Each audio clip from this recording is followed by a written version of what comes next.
really with Spirit of Matter, and this is actually a Venus night and a moon day, a moon hour, a Venus night and a moon day, a Venus night, a moon hour, with the moon in the second house in Virgo, ascendant in Leo, a sun in Capricorn, and the ruler of your ascendant in the fifth house at the time of the recording, Sag, 27 degrees.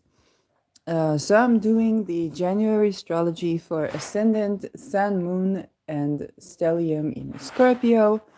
And I'm going through the elements first. So today is water.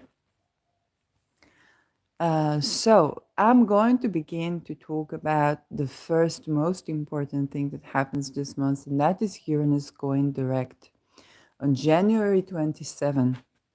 And for you, it's happening in the seventh house. And just like I say to all ascendants, I want you to already begin to think what has been happening in your seventh house since 2018. Partnerships, enmities, the one-on-one intense stuff. The ruler of your seventh house is also the ruler of your 12th, and that's an evergreen teaching for you. There is always, on the one hand, 12th house is the bedroom, okay? And so the fact that you're in the bedroom with the same person that you're married to is not bad. However, 12th house is also our blind spot, what we don't see that we don't see. And you could be sleeping with the enemy, and that can be a hidden enemy. And that is also an evergreen teaching for you, okay? And that can perhaps contribute to the issue of trust that everybody talks about with Scorpio. They don't trust, they don't this. Well, when you have a Venus ruling your 12th house of hidden entities and a possible betrayal, then trust is genuinely difficult, okay? And so the witch is witch.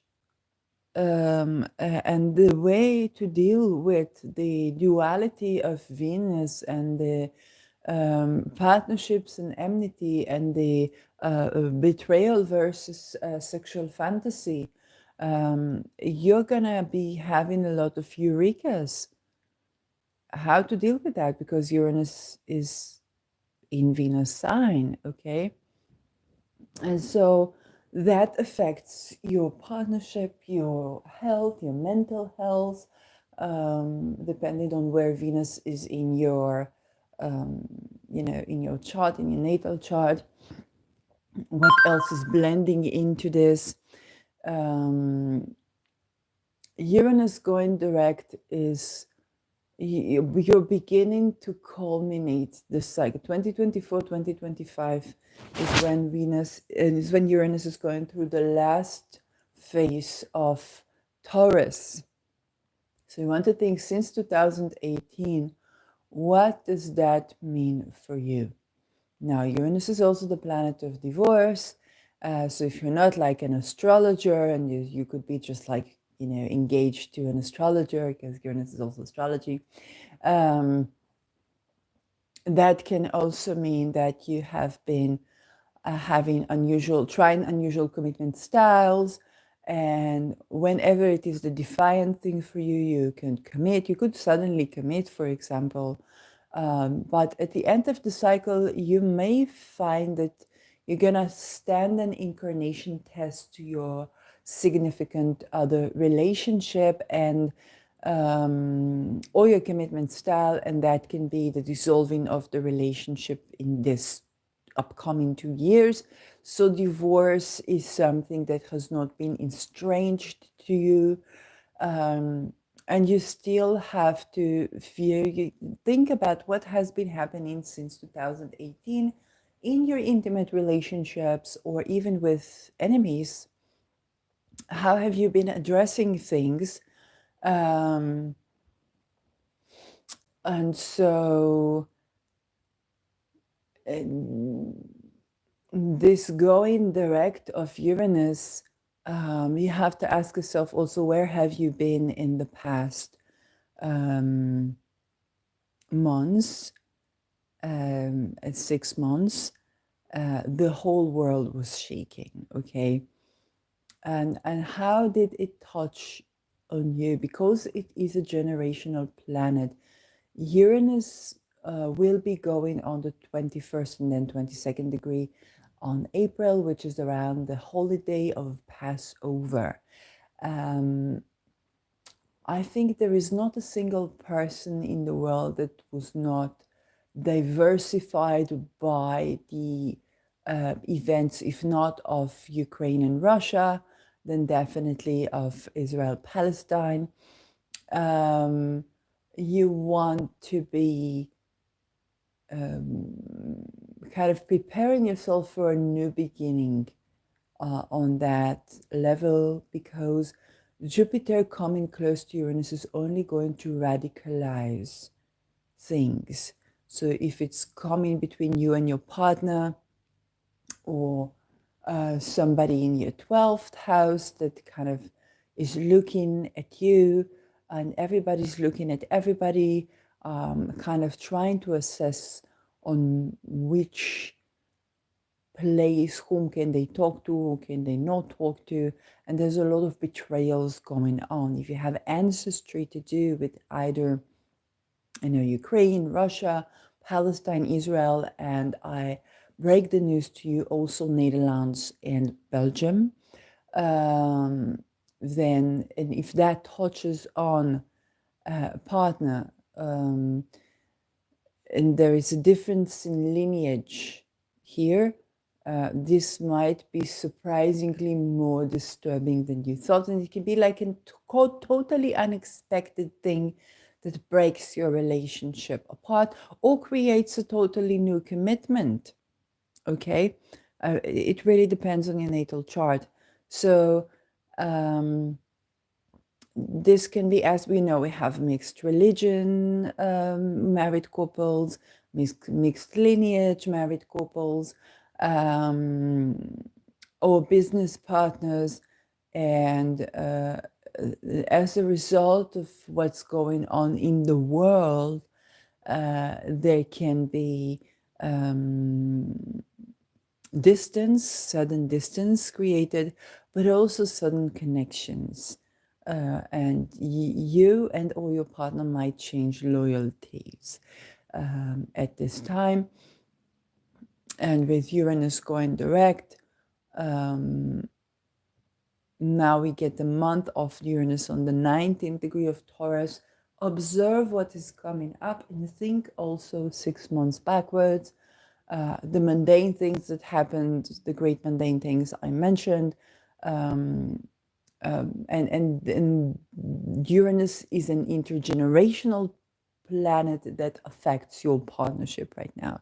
Okay, so Uranus is both the non-monogamous commitment styles, as well unusual commitment styles, unusual bedroom settings, unusual relationship types, but it is also the rebellions that we've seen, the rebels rebelling for and against things, legislation to do with women's rights, with fertility, with food industry, farmers, okay, all these things that can really diversify. And when they come between a couple, they can absolutely make or break a relation.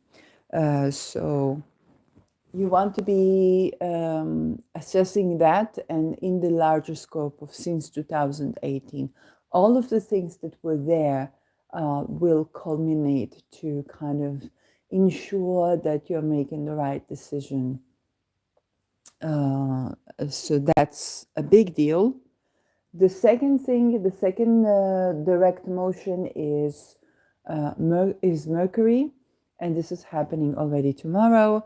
It stations direct in your second house, but on the 22nd degree. So Some news to do with intentional death, and I don't mean suicide, can affect your income. Mercury is ruling your eighth house. Hopefully, it's not like an inheritance issue. So, somebody was murdered and you inherit money. In some cases, that can actually be. And it rules over your 11th house. So again, the death of children, your position about something, and also whether you don't do or don't take position. Okay, sometimes ignoring the discourse entirely, and not making any statement as general as possible even can be to the detriment as well.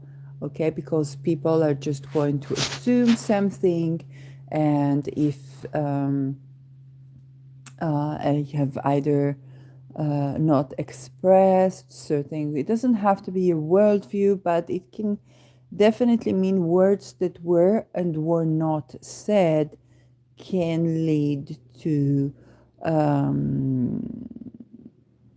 something that affects your income and expenses and affects your partnership or enemies as well. You're profiting off of your partner, or you're profiting off of having a partner at this time. But there is an undiscussed issues to do with either dead children, media news about death or murder, and that can definitely involve kind of like the Virgo Pisces axis, which is kind of like the PLO versus Hamas, if it's a Palestinian issue, or the Gemini Sag axis itself, which is kind of like the eighth house, or linear. Again, we are talking about lineage stuff. Mercury is going to continue on from the 22nd degree. Oh, it is direct at the time where Mercury is direct right now. So, is it? Yes, it is. Mercury is direct. Mercury is direct. So things might get clarified, and whichever it is, the words, the negotiation, the contracts, and they are going to involve your partner or business partner or enemy, and you're going to have a contractual relation. It can also be kind of a prenuptial if you're preparing to be wed, or going through like shared assets or something like that. You might be updating your prenuptial, um, and so on and so forth. Hopefully, it's not like death of somebody that you know, but this topic is affecting, um, is somehow affecting things, and then Mercury is going to ingress into your third house. Okay, so now that we're done with the retrogradation and the going direct, let's talk about the ingresses. So first step is actually Mars ingressing on January 4th. Yes, the fact that I suddenly have cats in certain places that make noise is weird. So January 4th, Mars ingresses to Capricorn. It leaves the square with Neptune, but lo and behold, Mercury is coming to square Neptune. So money will be spent. And in the third house, Mars is your ruler, but is also ruler of your sixth house. So definitely you are affected by concern by enmities at work and health. A pet can improve upon the situation. You can deeply relate with a pet that you have. This is evergreen teaching for you. Ruler of the first is the ruler of the sixth. But also here, there is a sibling issue to resolve. Just by being you, you could be in conflict with a sibling. Um, and Saturn is in your fifth house. So it could just mean that you are more around the neighborhood.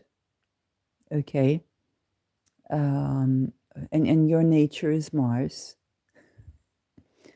And the neighborhood is all up in your fifth house. So it can be hobbies, it can be birthing. Okay, one of the cases can be that you are staying at your sibling's house because you are delivering a baby, or that yes, I have been talking about this ruler of the third transit in the fifth as kind of like you want to beware of having an affair with the neighbor, or you could get pregnant from the neighbor, but this is a Scorpio drama. Other than that, it can simply mean that you're being you are now around your siblings, or even your business or vlog or something like that, and your nature is Mars. So there's going to be some conflicts that are going to make what you do for fun more frustrating, but sometimes maybe it is you delivering a living being, or you delivering a book, or um, yeah, or you delivering yes, a joint creation that also involves here a significant other. It's very likely to be fertility related, even if it's not an actual child, so fertility related, or a blog that's fertility related, and your sibling is helping. Okay, there is a lot of family here, and you might get a little. It might be too familial for you. You crave the connection, but your nature is Mars, and it's also the nature of kind of like setting boundaries, asserting yourself, which might need it. You might need to set some boundaries with some sibling um, in your life, because that you want to have some fun and joy in life, and not just restriction. Although some restriction is necessary to deliver some joint venture with a partner here, okay, that you get income from. So yeah, a creative project probably. Now, the next step, January 14, Mercury ingresses, still in its shade period. Yes, darling. Come in. Yeah, come in. Yeah, with you. Oh, so Mercury ingressing into your third house. This is where things are going to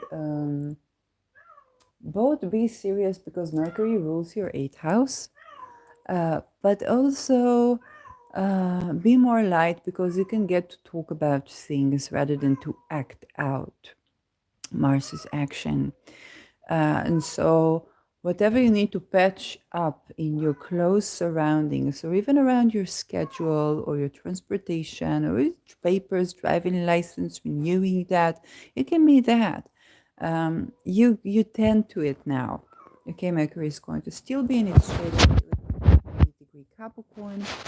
Um, and that is much needed communication that will help you to establish your boundaries, especially with the co-presence of Mars and Mercury in Capricorn. Mars is exalted in Capricorn. It's not something you should be overly concerned about. And next up, we have Venus. So Venus, when is Venus ingressing into Capricorn? Come, Nifia. Yeah, come.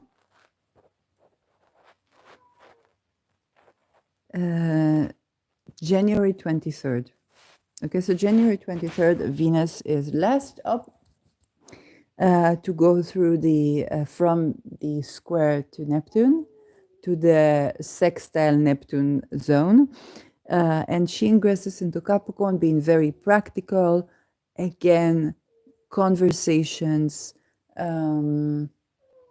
it might get a little bit stifling for you, too much intimacy, because what is Venus rule? Your 12th house and your 7th house. And that mixes up with like your neighbors or your siblings. So you might feel like this is overly engulfing, okay, for me.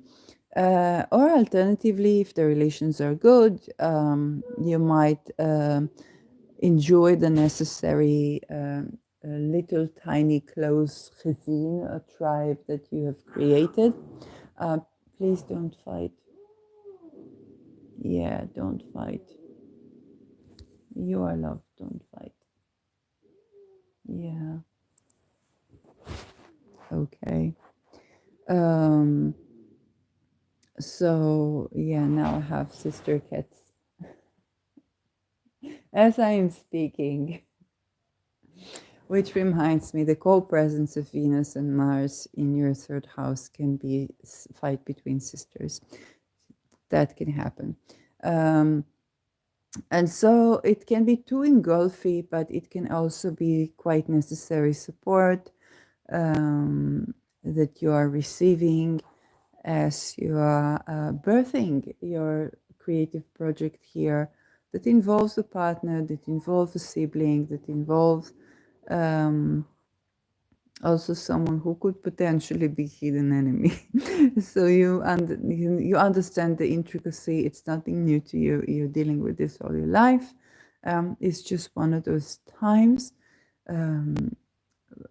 But you got this. In general, it's not a bad thing. All of these guys are going to sextile Neptune, and most of you are going to realize that we were supposed to get along. Okay, that's where it's going. Now, January 20, you have Pluto and Sun conjunct in the 29th degree of your third house of Capricorn, with the moon in Taurus, in the seventh house trining it. So Leo is your 10th house. And so your career, your relationship with one of the parents, your public image or branding might be transformed here. And if you are like a person who is like a creative person who works with their siblings and their partner, so you're having kind of like a symposium on your branding, okay, in which you being you will need to assert that things are going in a way that you are satisfied and not just what they think, and so on and so forth. Sun Pluto would make sure that both you and your partner are okay with the public image that you are posing to the world. And again, if you're a public person and the way you present yourself, how you talk about your marriage, yeah, it's all those things that you are discussing right now. And it's kind of like a family business, even if you are the presenter. And that is also visible here. Okay. So again, I don't know who is finding your power in the faith of, and that is affecting your fertility, literally. For instance, here, finding your power with your siblings. Again, I hope it's not like something traumatic that you're carrying since since the natal. But even if, then finding your power with that sibling in the face of what happened or happens with that sibling can tremendously affect your fertility favorably. And a partner must understand that this is how it should be. Okay, you should be in a position where you are in your power. It's the only way that you can be intimate. So yeah. It is true, even if you've been practicing stuff like kinky relationships to cope with certain traumas. Uh, so, no such thing as, and again, I'm not talking about gaslighting and abuse, no such thing as talking from the bottom when it comes to asserting your boundaries or your partner asserting their boundaries. But here, I feel it's more like you need to find your power in the third house um, to make sure that you can have an equal relationship. So it's something that happened around the siblings that you're tending to and recovering from, or centering yourself.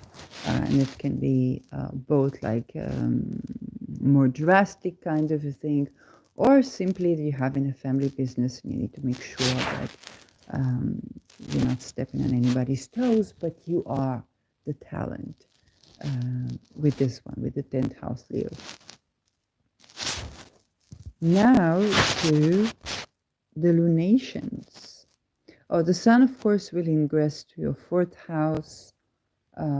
This happens on 20th January. And yes, she will ingress to your 4th house. And that means that you could be having a bit of a public home with this time of the year. You might be hosting something to do with your career or a brand, um, or simply one of your parents is becoming more dominant in your upbringing house. So that can be the case for the ingress, for the solar transit. Now let's talk about the lunation. So January 11th, you have a new moon in your 3rd house again. Okay, another 3rd house, right? So 3rd house is blooming with attention. That can be a little bit too much. And so January 11 is the new moon. It has a little bit of a rebellious trick. So the 3rd house and your 7th house, so your partner and your neighbor or your sibling, can be having a little bit of a tension, and there's a little bit of a rebellious streak there. Venus is in your 2nd house, so it can be around money, income, pricing, credit, even creative rights, stuff like that. So pay attention to what comes up, because it's a liberation of tension, of pent-up tension that could have roots both in 2018, okay, and because Saturn is ruling this lunation even 28 years, okay, back. So pay attention, go to the past, go to the future. This is affecting your creative endeavors, relationship with your children, and so on and so forth. So it's something to look at. And the next up, we're going to have the full moon in January 25. And this is a full moon in Leo. So you're having a full moon in the axis of your 10th and 4th, with the lunation in Leo, but Sun in Aquarius, Sun in detriment in your 4th house. Your public image, your branding, and your housing, and your home environment, and your foundations. Um, those are the kind of, if you think about it like a neural network, then those are the zones of activities that are being lit in that neural network. And Saturn, the ruler of the sun, is in your 5th house. So you're getting a bit of a eureka that about, you always knew that your upbringing and your relations with both of your parents and your branding or your visual, the way you are visible to the world, or vulnerable here are also emotional, that those affect what you do for fun, your ability to have fun, your risk-taking abilities, and fertility, and the relationship with your first child. You always knew that, but now this is one of the moments where you are saying that, okay, in full bloom, and you see what is needed to be released. Your image affects your house. So if you've had, let's say, a branding, if you're a performer, okay, and you've had, let's say, a branding that's to do with, I don't know, some sexy clothes, and now you're coming to your home, okay, you're coming to your home, and you see. It's difficult for you to feel at ease with your family now, because they are kind of feeling at unease. So you're not so much in your child's spirit, in your inner child spirit, and like, damn, I should not be giving up my more sexual side of branding as well if I'm a performer. But I also need to tackle this awkwardness that I feel um, around having fun and joy time with my family. So those are intricacies. If you've been setting yourself as a leader, okay, then perhaps you are at home, and that can be a bit challenged, um, or you are expected to behave yourself at home. uh, One of these things, but it can play out in so many ways. Like, it can simply be that your mother and father are having an argument, and you are sitting there as the little child, feeling weird, restricted, ill at ease. Okay, it can simply be one of those things. But then you learn what do you need to release, so that there's a little bit of a T-square here, and the resolution is with Mars, that is in your third house. So you say something, perhaps to your sibling, that sets the boundaries and sets the tone for the conversation. Okay, kind of like end it there. This is, yeah, this is the forecast. Very familiar, very sibling-esque, very engulfy. Okay, your third house, whether it's your neighborhood or your garden, or your brothers and sisters, or relatives, or what is just a lot of activity there um, throughout the entire month. And even the lunations are involved in this axis. So your home life as well. Um, Very cozy. Absolutely has the potential to be very cozy, uh, and it requires to assert the boundaries that preserve, kind of like your well-being, your sanity, kind of like your distinct self from, I'm not my siblings, I'm not my parents, I'm not my partner, I'm not my child, I'm not all of that. So yes, I hope this helps.